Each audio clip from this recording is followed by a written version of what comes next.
Hi everyone, this is Megan Joaquin. Today we'll be talking about composure, what it is, how to maintain it, and why it's a valuable skill for both adults and children to learn how to use. Okay, so first we're going to start with a commitment. For the rest of the class, I'm going to take 3 deep star breaths when life doesn't go my way.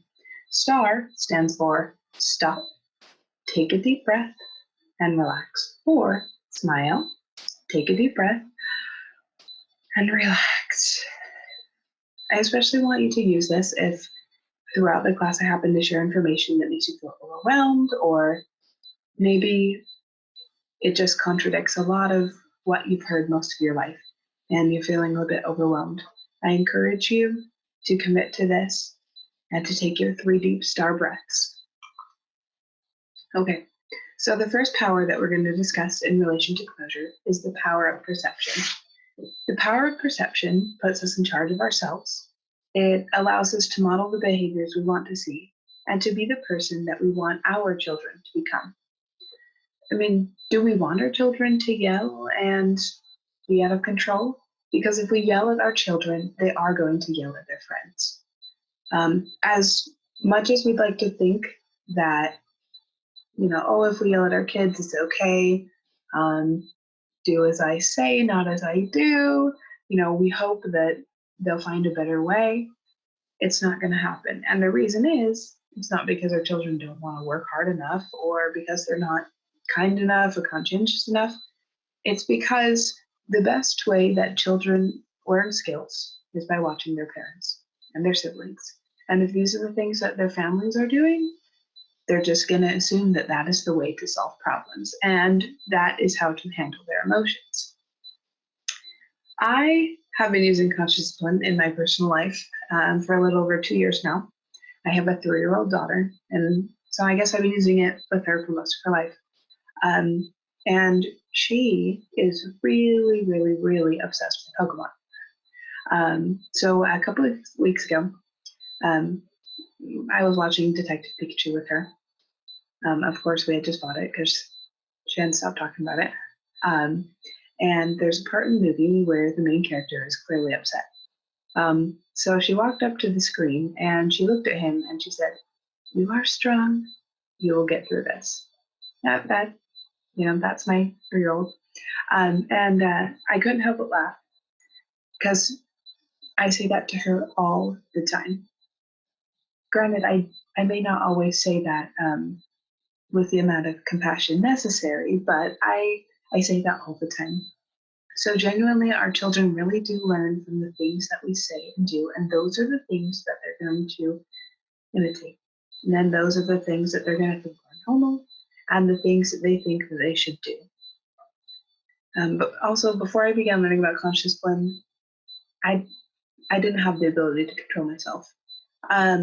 I would get frustrated, actually, whenever anyone would talk about how we have control of our emotions and, how we should just choose to feel a different way, or, we should be the masters of ourselves. And I remember hearing that a lot and thinking, no, that's impossible.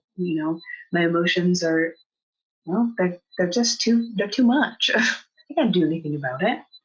And honestly, I didn't really realize that I needed to learn how to control my emotions and to regulate them. And I thought, well, no, it's fine.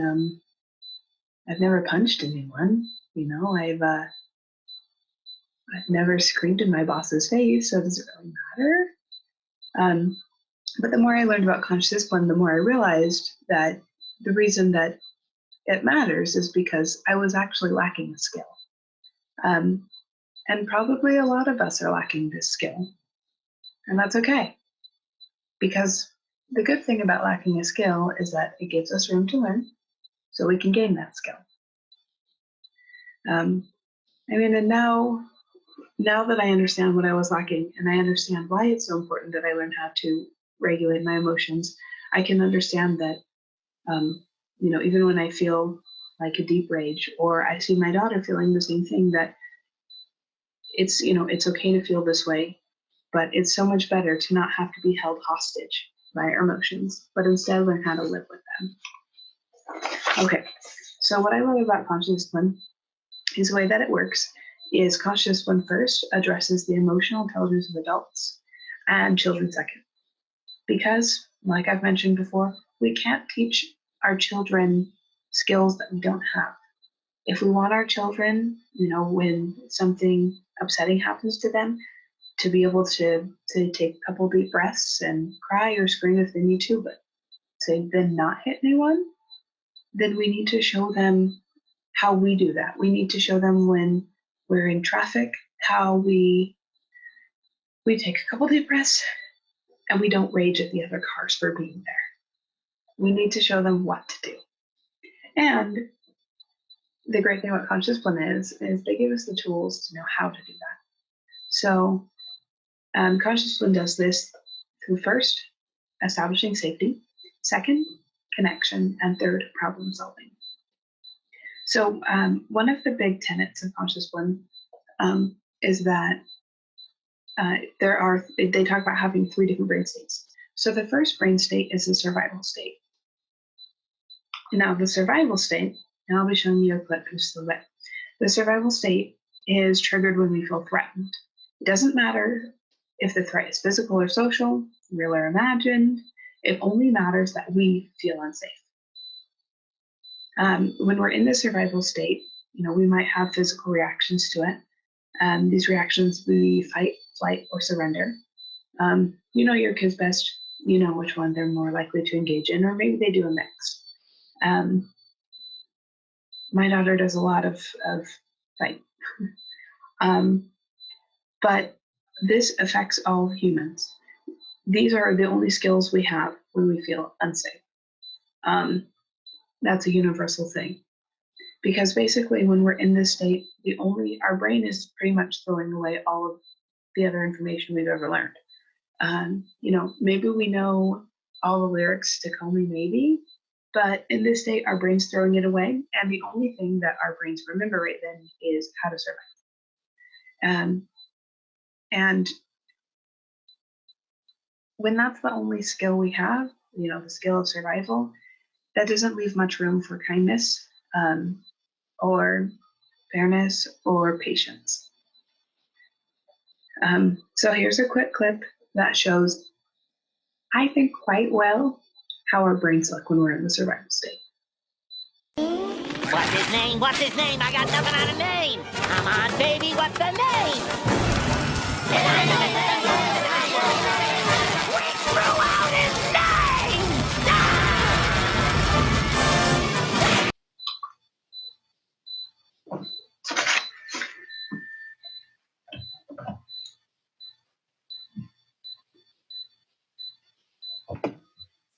Okay, so as we discussed earlier, self-regulation is absolutely essential to being able to maintain composure. The single most important skill we can teach is the ability to remain or become calm during times of upset.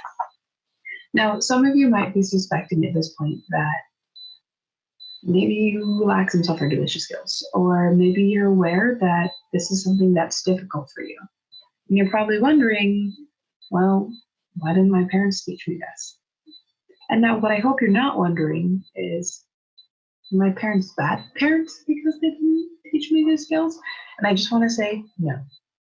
And if you as a parent feel that you haven't taught your children these skills, it doesn't make you a bad parent. Why? Because if you don't have these skills, it is impossible to teach someone else. You cannot. And I repeat, you cannot teach someone else a skill you do not possess. Okay. So now the question is, how can we create safety? How can we help our children feel safe enough to begin the process of trying to regulate their emotions? Well, there are a couple of really easy, inexpensive things that we can do. Okay, first, when your child is upset, and I highly recommend using this when your child feels scared. They likely won't respond as positively if they're feeling angry, especially if they're feeling angry at you. This will probably be helpful when they're sad, but primarily focus on using this when they're scared, because fear is primarily what puts all of us in the survival state, because the survival state forces us to ask the question, am I safe? Which is why this is so powerful.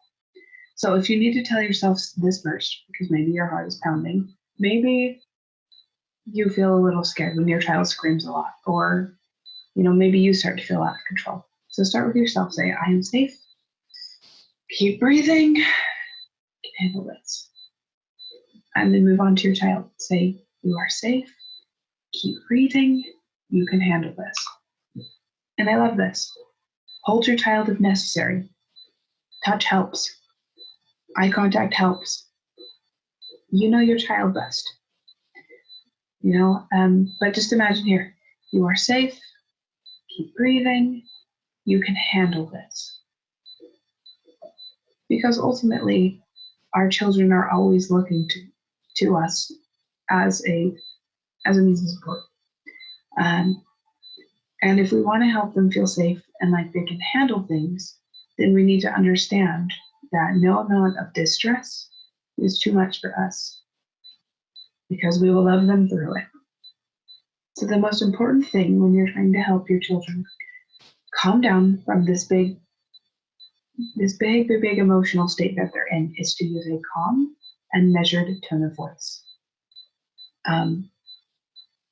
If you can't immediately, begin to try and help your child calm down after they've been screaming loud in the car or in the living room, that's okay. Take as much time as you need to take some deep breaths. If you need to look at your phone for a few minutes, kind of help you detach, or if you need to step into them, that's okay. Do whatever it is that you need to do to help yourself calm down so that you can then be a support and help your child calm down. Okay, so in a bit, I'm going to show you a clip that I think perfectly embodies what it looks like when we get to the emotional state. So as I mentioned earlier, there are 3 brain states. So survival state is the bottom state, which is the one that's triggered by fear. And then the next one, the slightly higher up one, is the emotional state. So when children, and everyone, get scared, usually they process by moving out of the state of fear into the state of, am I loved? Not always. And personally, I think that children spend the most time in the emotional state, more than any of the 3 states, for one reason or another. So what does emotional state look like?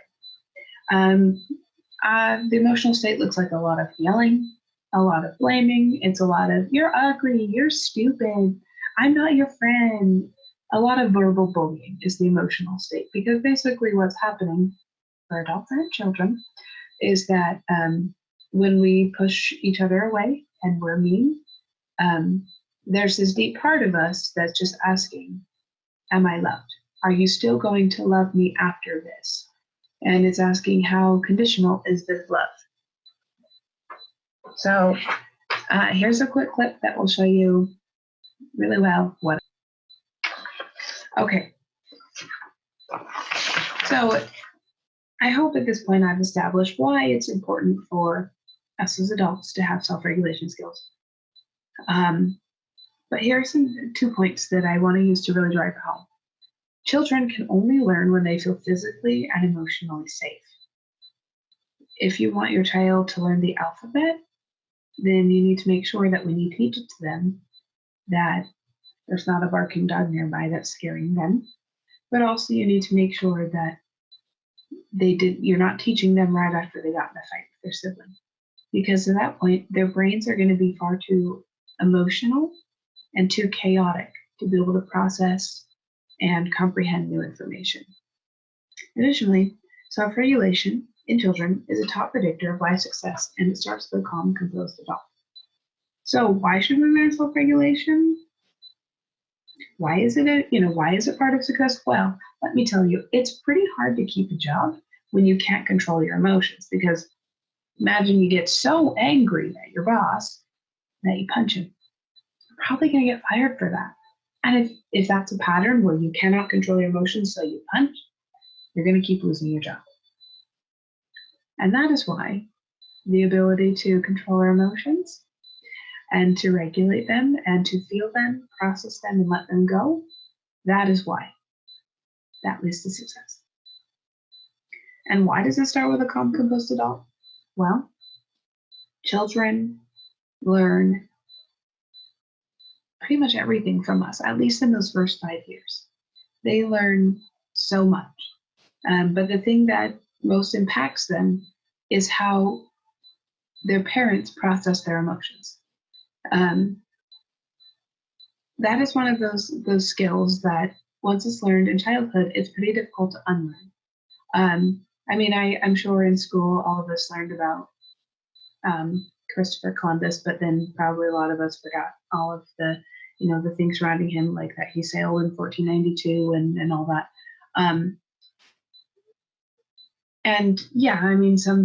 Some information and some skills have to be retaught and relearned. But as far as the ability to regulate emotions, that is one that, it basically begins with children since birth. And that is why it is so essential that their parent or their guardian is able to be calm and composed and show them what to do. Because ultimately, safety requires adults who can self-regulate. Basically, what this means is it's important that you calm yourself before you try and calm anyone else.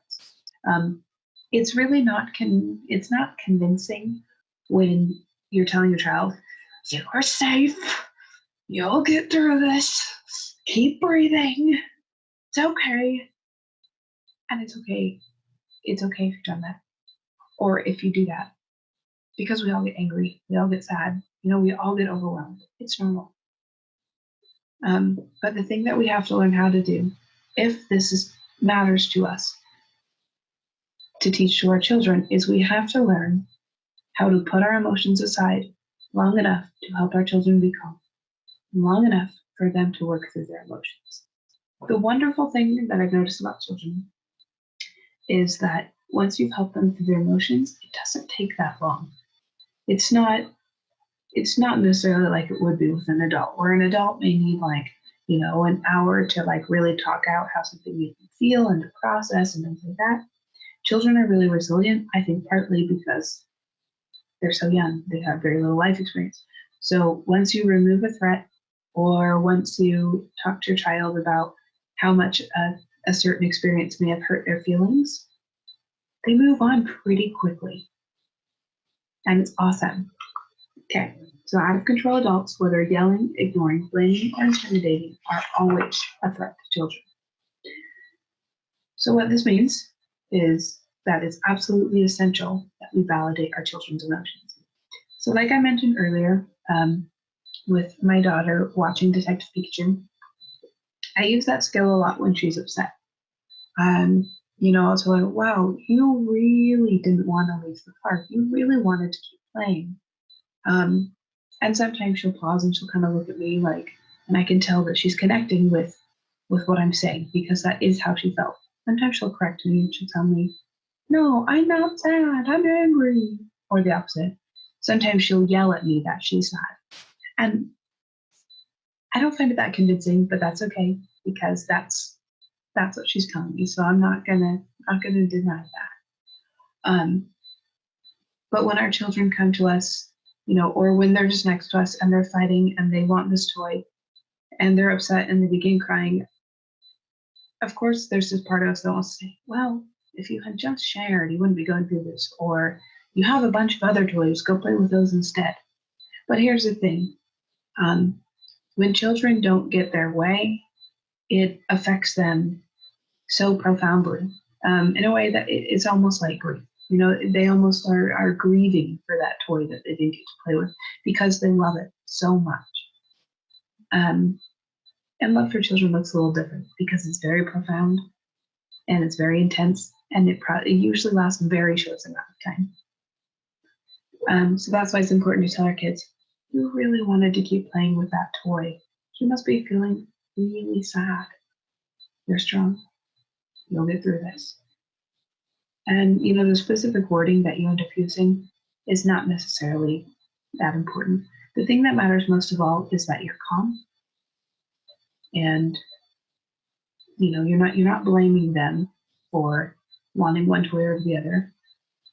You're not yelling at them or nor are you ignoring what they just went through. You're validating what they went through. And the nice thing about validating is you're just saying how they feel. You're not necessarily saying, oh, you really wanted to play with that toy. Here's this toy. No, you're just telling them, wow, you really wanted to play with that toy. You're feeling really sad. So usually I follow up with you're strong. You'll get through this. And a lot of times my daughter will still cry for a while, and that's okay because she knows that I validated it, and she knows that it's okay to cry. It's okay to process how she feels. And then eventually she lets it go, and usually she doesn't bring it up again. So it feels pretty simple sometimes.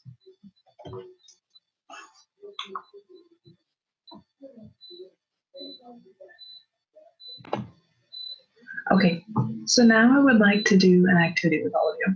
So this is an activity for determining your triggers. Really, a trigger is anything that makes you feel angry, overwhelmed, scared, or provokes any kind of strong emotion in you. And one that happens often and you find it harder to control. Of course, we all will be sparked with some anger when our child hits us, especially in the face, or something to that effect. But this is something where it's just a very strong reaction and it's very specific to you. So what I would like for you to do, if you are watching this from your home, go ahead and pause this video for 5 minutes. If you're watching this at one of our centers, same, pause this for 5 minutes and discuss with the people around you. Or read through it, of course, and then, mark the things that you think apply to you, and then take a few minutes, either discuss or just think about why you think those things apply to you and why they trigger you so much.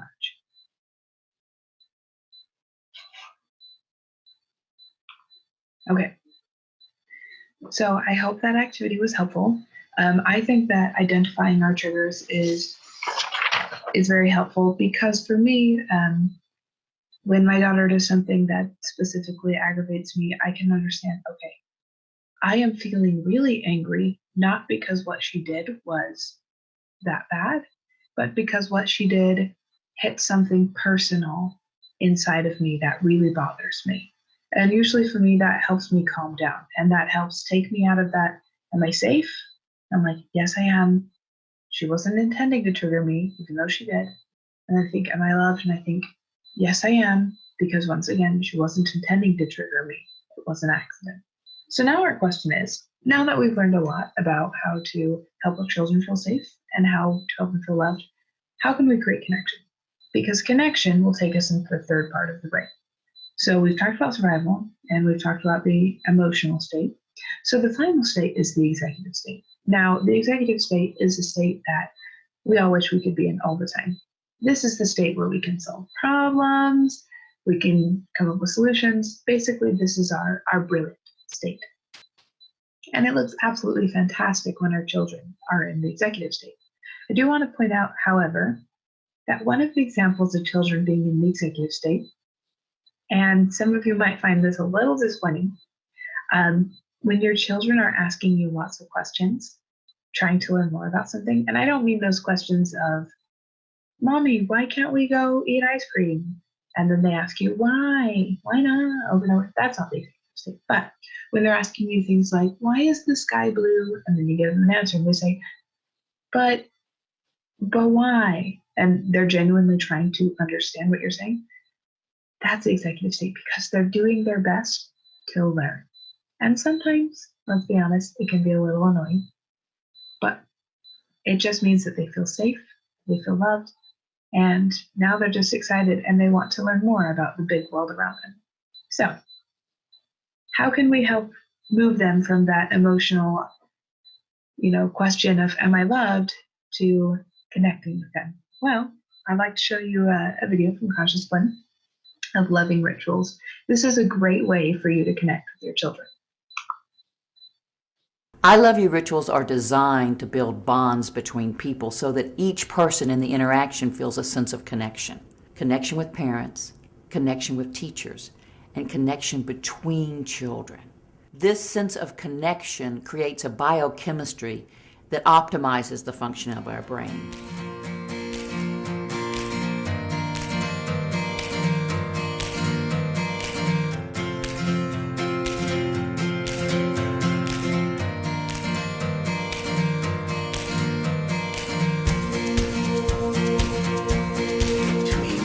Twinkle, little star, what a wonderful child you are. With big, bright eyes, nice round cheeks. Talented person from head to feet.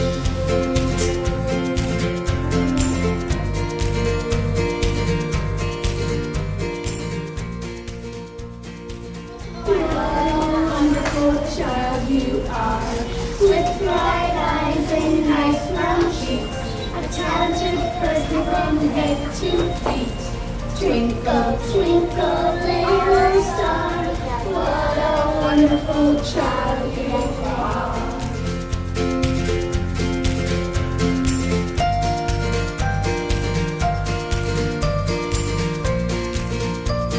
I'm Elias. Elias. Aries, how you doing? My name is DJ Baptiste. Can you get on your knees?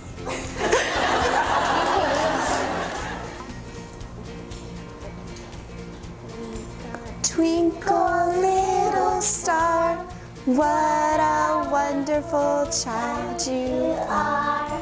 With bright eyes and nice cheeks, talented person from head to toe. Twinkle, little star, what a wonderful child you are. Can I have one more? One more bear hug for Mr. DJ. Thank you so much.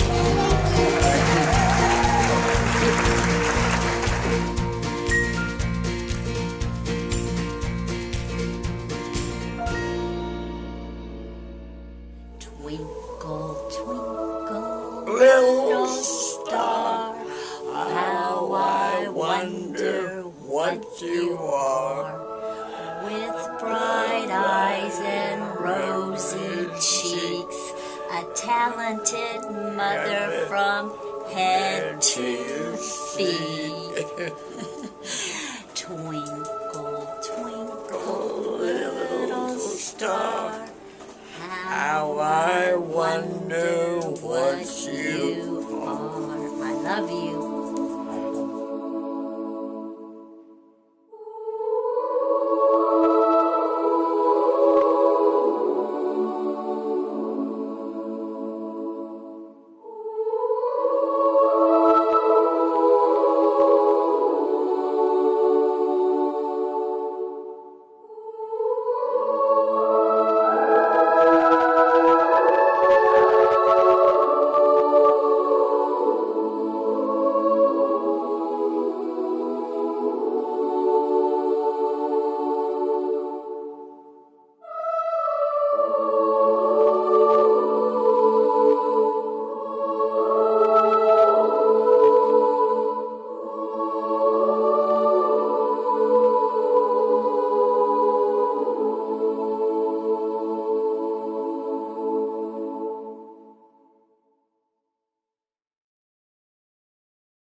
Okay, so I hope you enjoyed that video personally.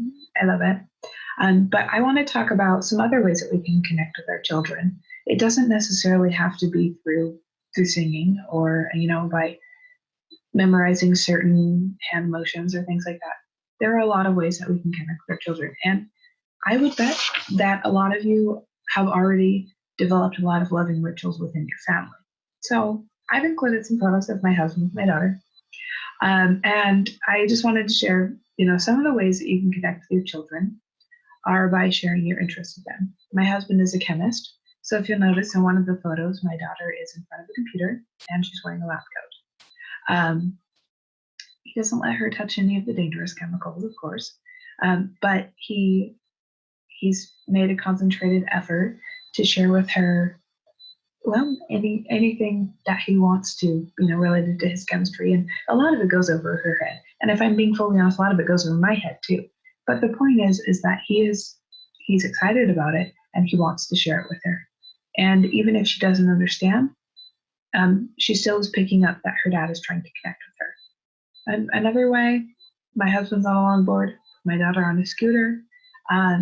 She loved feeling like they were doing the same thing. So connecting through sports and physical activity, that's great. Or you'll see them in the bottom left. They're on a kind of a crazy looking swing together. A lot of these activities are free, and a lot of these activities are really easy. Connecting with our children, yes, it can be difficult when they're feeling scared or sad or overwhelmed. But connecting with our children doesn't require that we spend a lot of money. And honestly, it doesn't require that we plan elaborate activities.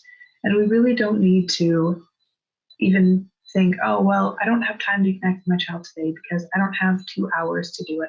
Sometimes connecting with our children can be a matter of just high-fiving them or giving them a hug, when we see them again. Or a coworker of mine told me that every day when he comes home from work, he has a pillow fight with his son, and maybe that pillow fight just lasts 5 minutes. But his son feels connected with, and he feels loved, and he thinks, Dad wants to play with me. Dad loves me. And all parents have the ability to do that. So, if you have a handshake with your kid, or if you have like a special silly question that you ask them every day, or a song, or you go on walks together, those are loving rituals. And those are absolutely fantastic ways to connect with your children. Okay, so I would like to show you another video. And I think this video is a really good example of what it looks like to move someone from an emotional state into an executive state. I can tell that you're very upset and you're probably really overtired from finals, but you are going to regret it if you don't go to graduation. Look, I promise, whatever is bothering you, we'll figure it out after the ceremony. After? Yes. After implies before. But if 1 minute ago is the same as 0 minutes ago, then before is now and now is after. Usually when I hear people talking like this, we're walking through a Taco Bell drive-thru. Sweetie, half your life is having your mind blown. I remember when I heard there are more stars in the galaxy than grains of rice in a box of Uncle Ben's. No, there are more galaxies than grains of sand on all the world's beaches. Okay, I can't lose them both. I got this, Alex. I never knew true strength until I met a man with no feet. Wait, no, these cards are not in order. Wait, nobody help her right now. Alex, you're a smart, confident girl. I know that you're gonna make the right decision. Did you just put this watch on me? I have a problem. I say if Alex doesn't want to go to her graduation, that's her decision. Thank you, Luke. As long as you know that whatever's going on here isn't about math. Yeah, I think maybe you're afraid to leave school. What? But your whole life, you've always known exactly what you're supposed to do. Study, get good grades, repeat. Now that's over and it's scary. Kind of like if 0 equaled 1. But lucky for you, your dummy brother and sister have spent time in the real world. And if we can handle it, you're gonna do just fine. You think? Trust us. Come on, let's go get you graduated. Oh, hold on, that door gets jammed. I have to open it from the inside. I got it! Keep up! Oh. Okay. So the reason that I thought that video was a really good example of moving from an emotional state to an executive state was that the mom first tries to validate how her daughter is feeling. And that was fantastic because it helped the daughter begin to feel safe. It helped her, move out of that, I'm so panicked, because her mom was telling her, hey, I understand you're really overwhelmed. And, she did all that she could. She wasn't able to completely move her daughter out, and that's okay. We can't necessarily always be able to help our children through all of their emotions. And that's okay, because that's why we want them to learn that. But sometimes, they'll receive that help from their siblings, or maybe they'll get that help from friends or from their aunts and uncles. It's okay if it's not always mom or dad being able to do that. So later in the video, the brother and sister, Luke and Haley, are able to move Alex, the daughter that's very stressed, into the tribal state because, well, really they're telling her, oh, this is not about math for you. This is about the fact that your life is on the verge of a really big change. So they're able to move her into the executive state because they're validating, one, what she feels, but they're also helping her confront what is actually causing her distress. And once she's able to realize, oh, you're right, that is what I'm scared of, she's able to begin problem solving. And while she doesn't actually verbalize much of the problem solving, you can see the shift in her. And you can see her face relaxes, and you can see that she's then willing to go to her own graduation, and she's willing to confront the life changes that she's about to experience. Okay, so now our big question, how can we help our children enter the executive state? Well, let's review some of the skills that we've talked about. When we're in the survival state, we help our children by first helping ourselves calm down. So we can start with taking a star breath and stop. And I say stop more often than smile because I tend to be a person that just needs to stop. Take a deep breath and relax. If you need to do that 15 times, it's okay. You do it however much you need. So you help yourself feel calm and you think, okay, my child is feeling overwhelmed or scared or nervous. I need to help them. Really to help resolve the situation. So then you think, okay, you are feeling really scared because your sister tried to take your toy away and you felt like you would never get to play with that toy again. That must have been really scary for you. You go ahead and repeat that wording a couple of times if you need to, long enough where you can see the shift in your child's mind. And remember, children tend to process things very slowly. They're just little. They're learning. So it's okay if these things take a while. But eventually, their bodies will calm down, whether it's from your words or if it's from the adrenaline leaving their body. Either way, eventually, they're going to stop panicking. And once they're a little bit less panicked, they may move into the emotional state. And from there, you can be, okay, you really wanted to play with that toy. You didn't like when your sister took it away from you. You're feeling angry. That must be really hard for you. You just keep validating. You say, and then you validate until it seems that your child they agree with what you said and they've comprehended it. Maybe they've corrected you. You say, okay, you're strong. We will get through this. Then you can follow up. So it depends on your child. Sometimes with younger children, they don't necessarily need you to walk them through the solution. All they need was you to help them process their feelings. And once they've processed their feelings, they don't really care that a toy was taken. They'll go find something else. But if your child, is really, really offended and hurt by the fact that the toy was taken, then what I would recommend is after you've walked them through your feelings, you say, okay, what can you do next time your sister tries to take a toy away from you? Likely your kids are going to say, I don't know, or they might say something that's not helpful. Like they might say, I will hit her. And you know what? That's okay. Let them say those things. They're trying to figure it out. They're just trying to find the best way. And kids really aren't good at knowing what the best way to do things is. They're inexperienced.